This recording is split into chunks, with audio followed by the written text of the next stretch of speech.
सभी को good morning.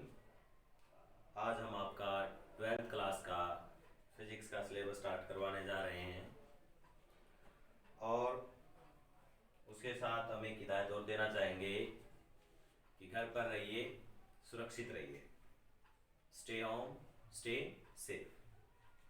तो डियर स्टूडेंट्स, जैसा कि हमने पिछले लेक्चर में आपको 12th क्लास के फिजिक्स की फुल इंट्रोडक्शन दी थी कि हमारे इस सिलेबस के अंदर कुल कितनी यूनिट्स हैं और किस यूनिट्स के अंदर कितने चैप्टर इंक्लूड किए गए हैं। तो आज हम आपकी फर्स्ट यूनिट स्टार्ट करवाने जा रहे हैं। यूनिट फर्स्ट का जो नाम रहेगा आपका वो रहेगा इलेक्ट्रोस्टैटिक। क्या नाम रहेगा फर्स्ट यूनिट का? Electrostatic. Electrostatic means electro means क्या होता है? इलेक्ट्रिसिटी। स्टैटिक मीन्स कोई भी वस्तु जब रेस्ट में हो तो इलेक्ट्रोस्टैटिक। दैट मीन्स कि किसी भी वायर में से या किसी भी सर्किट में से जब इलेक्ट्रिक चार्ज, इलेक्ट्रिक करंट का फ्लो होता है, प्रवाह होता है, तो उस समय वो मोशन के अंदर न होकर के एक स्टैटिक की फॉर्म में होता है, जिसको क्या कहा जाता है? इलेक्ट्रोस्टैटिक। तो आज हम आपकी जो यूनिट है 12th क्लास की फर्स्ट,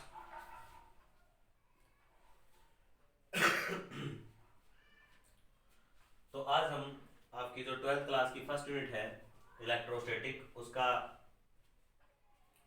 उसको स्टार्ट करवाने जा रहे हैं। तो सबसे पहले हेडिंग जो डालोगे आप वो डालोगे इलेक्ट्रोस्टैटिक। कि इलेक्ट्रोस्टैटिक होती क्या है? Electrostatic, it is the branch of physics, it is the branch of physics which deals with the study of electric charge at rest, is known as electrostatic. Dear students, जो सबसे important point है इसके अंदर, तो सबसे पहले हमारे जितने भी यूनिट्स हैं, एक बात और बता देते हैं आपको, हमारे जितने भी यूनिट्स हैं, जो मैं बात बताने का प्रयास कर रहा हूं, वो बात क्या है कि जितनी भी हमारी फिजिक्स के अंदर यूनिट्स हैं उनके अंदर ये एडिंग कंपलसरी आएगी। वाई? क्योंकि जितने भी यूनिट्स हैं सभी किसका पार्ट है? फिजिक्स का। तो इसीलिए हम हर जगह क्या लिखेंगे? It is the branch of physics. Electrostatic है, करंट इलेक्ट्रिसिटी है, इलेक्ट्रोमैग्नेटिक इंडक्शंस है, ऑप्टिक्स है, कोई भी अगर यूनिट आपकी है तो उसके अंदर क्या लिखा जाएगा कि वह एक भौतिक विज्ञान की शाखा है। That means it is the branch of physics.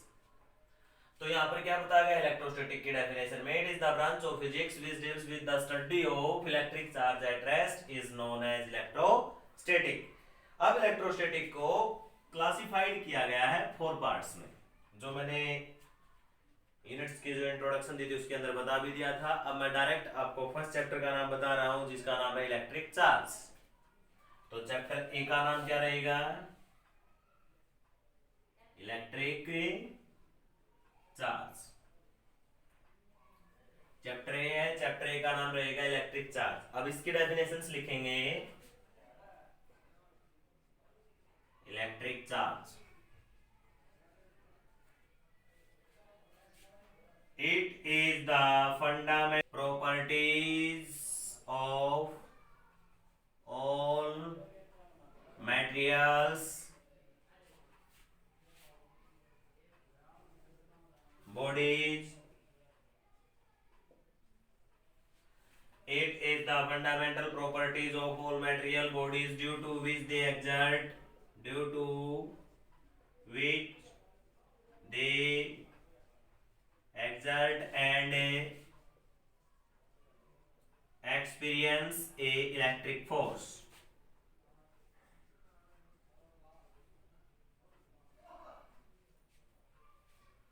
तो यहाँ पर इलेक्ट्रिक चार्ज का कहने का अर्थ क्या है कि यह एक फंडामेंटल प्रॉपर्टीज है सभी मटेरियल बॉडीज की, जिसके कारण एक्सर्ट करता है एंड एक्सपीरियंस करता है किसका, इलेक्ट्रिक फोर्स का। अब इलेक्ट्रिक फोर्स का आप याद न कर पाओ तो उसके इसी के आधार पर एक इसकी मैथमेटिकली डेफिनेशन है, जिसको हम क्या लिखेंगे, it may be defined as the product of current and time is known as electric charge. It is denoted by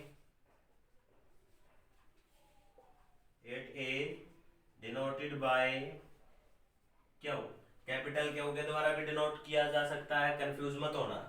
it is a scalar quantity, it is a scalar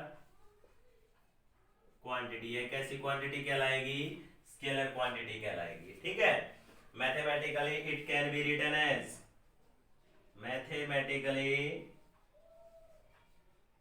it can be written as, mathematically हम इसको किस प्रकार लिख सकते हैं, Q equals to I into T, Q equals to I into T. अब बात करते हैं आई क्या है, इलेक्ट्रिक करंट है, टी क्या है, टाइम है, ठीक है। अब इसी के आधार पर हम इसके SI unit, CGS unit and dimension formula derive करेंगे। SI unit of electric charge is coulomb. कैसा यूनिट होती है इलेक्ट्रिक चार्ज की, कूलम होती है। अगर मैथमेटिकली आपसे अगर इसके ऐसा यूनिट पूछ ली जाए तो ऐसा यूनिट क्या रहेगी, करंट की ऐसा यूनिट एम्पियर होती है, टाइम की ऐसा यूनिट सेकंड होती है, तो एम्पियर इनटू सेकंड। अब बात करते हैं CGS unit of electric charge is state coulomb, या फिर इसकी मैथमेटिकली सीजीएस यूनिट होगी state ampere into second, state ampere into second, ये इसकी। तो CGS unit of electric charge is state coulomb, और मैथमेटिकली अगर इसकी सीजीएस यूनिट्स पूछ ली जाए तो स्टेट एम्पियर इनटू सेकंड रहेगी। अब बात करते हैं डायमेंशनल फॉर्मूला, और इसी के साथ बात करते हैं SI unit and CGS units. तो डियर स्टूडेंट्स, जो इम्पोर्टेंट पॉइंट है, अगर आपने +1 क्लास के अंदर स्टार्टिंग वाली जो हमारी 4 यूनिट्स थी, अगर वो बढ़िया तरीके से की होंगी तो न तो आपको ऐसा यूनिट बनाने के अंदर कोई दिक्कत होगी, न ही आपको सीजीएस यूनिट बनाने में कोई दिक्कत होगी, न ही डायमेंशनल फॉर्मूला बनाने में दिक्कत होगी। अगर कोई भी क्वांटिटी आपको दी गई है, अगर उसकी मैथमेटिकली टर्म आपको याद है या आपने अच्छे तरीके से कर रखी है, तो आप इजीली उसकी एसआई यूनिट बता सकते हो, इजीली उसकी सीजीएस यूनिट बता सकते हो।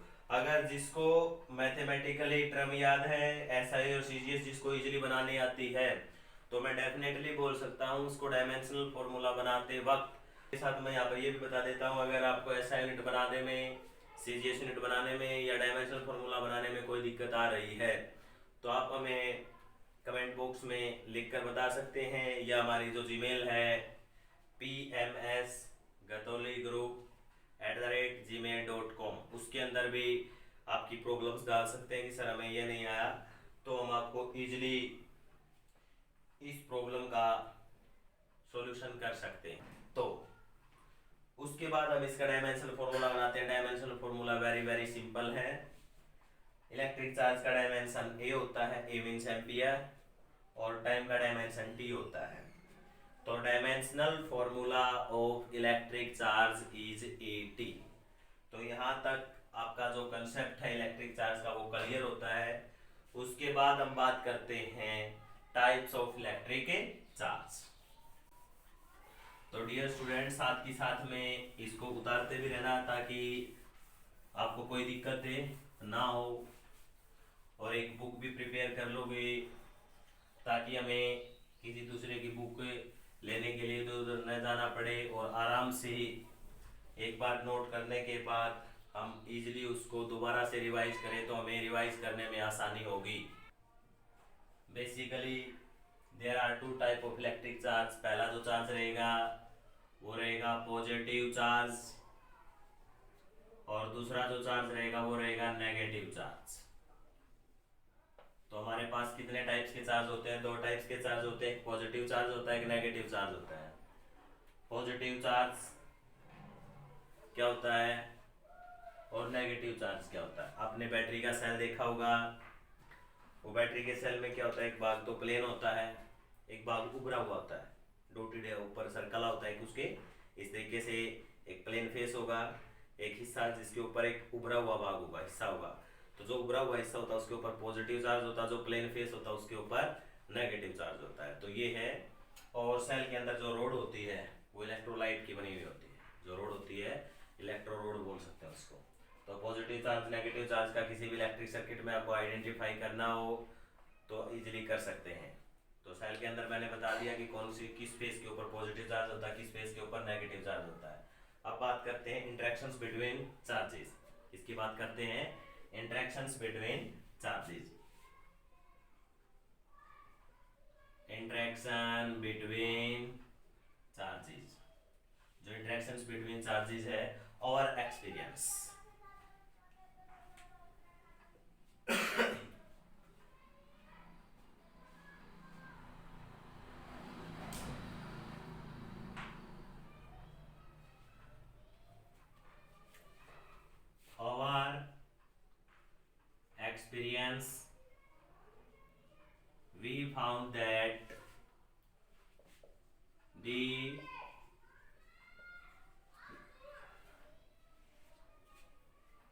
our experience, we found that the like charge is repel each other,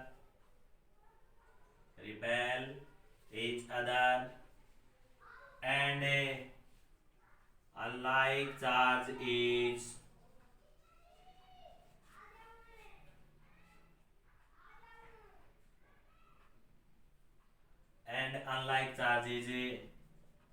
attract each other,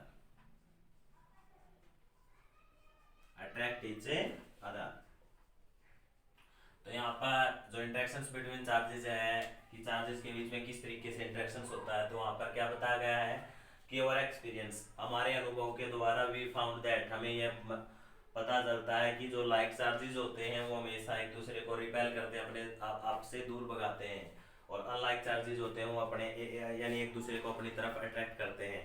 that means कोई भी, हम इसके ऊपर 2-3 एग्जाम्पल हैं जो अपने खुद प्रिपेयर करने हैं।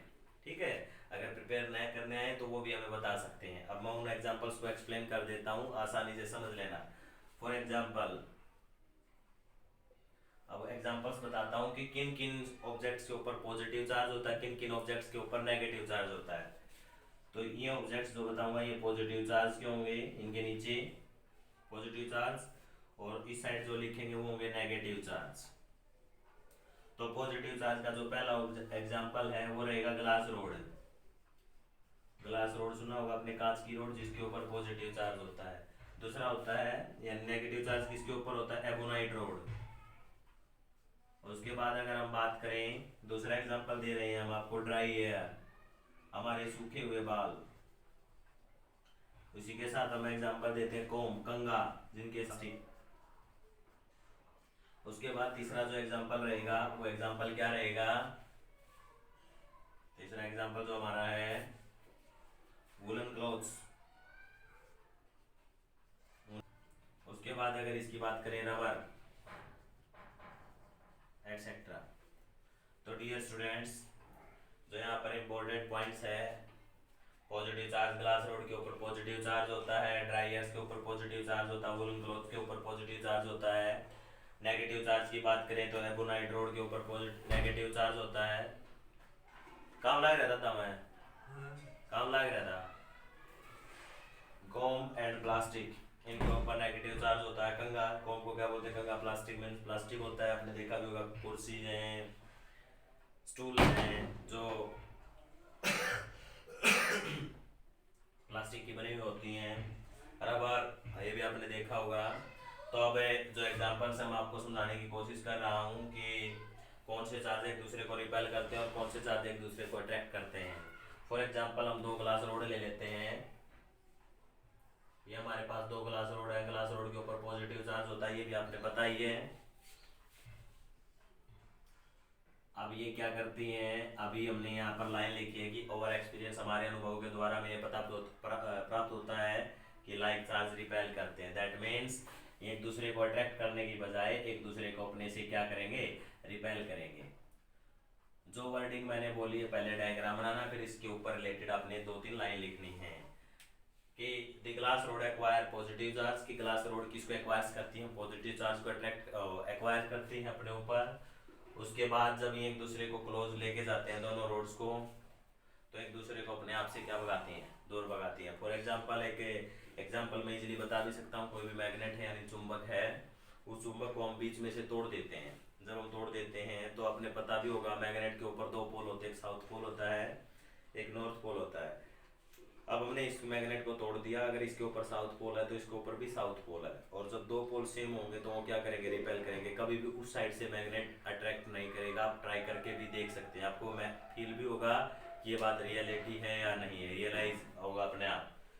उसी के साथ मैं एग्जांपल देना चाहूँगा, अगर दो एबोनाइट रोड ले लेते हैं तो दो एबोनाइट्स रोड हैं, चार्ज कैसा होगा, negative.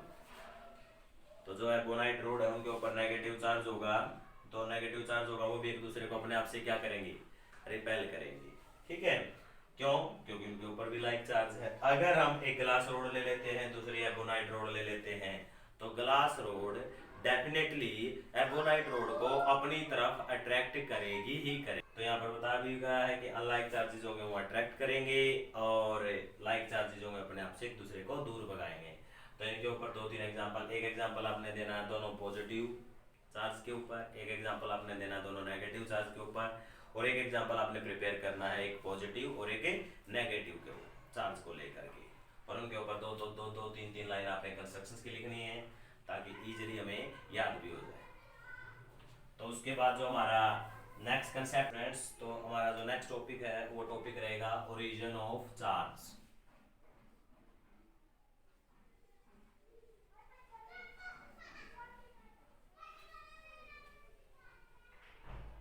Origin of a charge in an atom, in an atom there is a nucleus containing electron and proton, electron and a proton, but electron revolving around the nucleus, but electron revolving around the nucleus। जो electron है, जो हमारा electron है वो किसके चारों ओर rotate करता है, न्यूक्लियस के। Proton carry positive charge and electron carry negative charge. Proton किसको कैरी करता है, पॉजिटिव चार्ज को कैरी करता है, इलेक्ट्रॉन किसको कैरी करता है, नेगेटिव चार्ज को कैरी करता है। ये बात आपने पढ़ी भी होगी।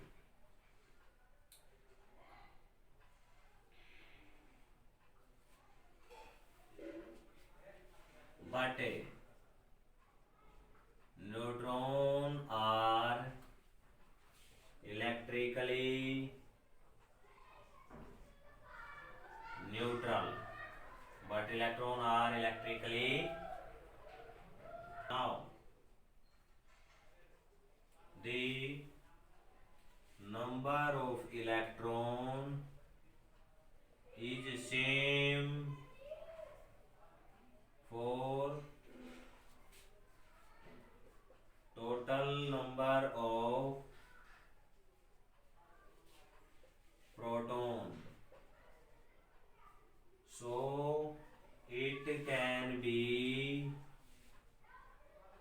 cancelled out, then all material are neutral or normal state। तो ओरिजिन ऑफ चार्ज के अंदर हम क्या कह सकते हैं, in an atom there is a nucleus containing electron and proton. अगर अंदर की बात करें तो न्यूक्लियस के अंदर कंटेन होते हैं इलेक्ट्रॉन और proton, but electron revolving around the nucleus. A proton carry positive charge, electron carry negative charge, but neutron are electrically neutral। जो न्यूट्रॉन्स होते हैं वो इलेक्ट्रिकली न्यूट्रल्स होते हैं, जिसके ऊपर किसी भी प्रकार का कोई चार्ज नहीं होता। Now the number of electron is same for the total number of proton, so it can be cancelled out, then all material are neutral और नॉर्मल स्टेट। उसके बाद हमारी effect of charge on a mass, ये जो definition रहेगी वो क्या रहेगी, we know that the negative charge, the negative charge developed on a body, then when its gain electron. इसका अर्थ है कि जब कोई भी बॉडी नेगेटिव चार्ज को डेवलप करती है तो उस समय वहां पर इलेक्ट्रॉन की संख्या बढ़ेगी, and the positive charge developed on a body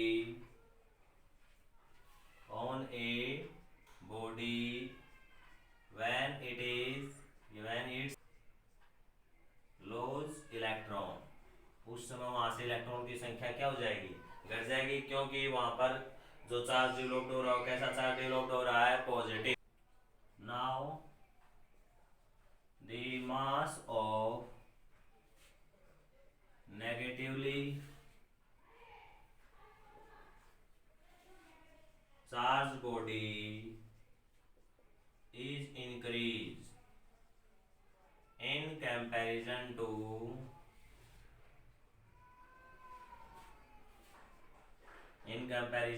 normal state,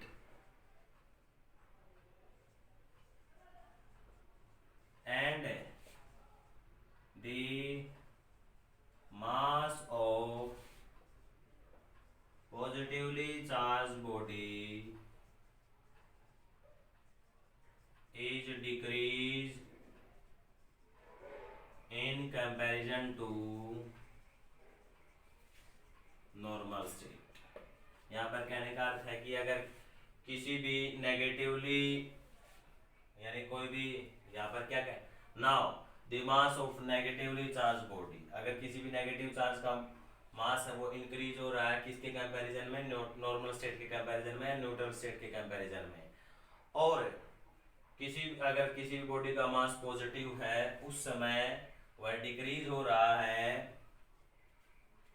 किसके कंपैरिजन में, नॉर्मल स्टेट या न्यूट्रल स्टेट के कंपैरिजन में। पॉजिटिवली बॉडी, जो पॉजिटिवली मास बॉडी है वहां पर तो उसका जो मास है वो डिक्रीज हो रहा है नॉर्मल स्टेट के कंपैरिजन में, और नॉर्मल स्टेट और कोई नेगेटिवली चार्ज बॉडी है उसका मास इंक्रीज हो रहा है किसी भी नॉर्मल स्टेट के कंपैरिजन में। तो आज हमने जो आपका टॉपिक करवाया उसका नाम था इफेक्ट ऑफ चार्ज ऑन मास, कि मास के ऊपर किसी भी चार्ज का क्या प्रभाव पड़ता है। Thank you.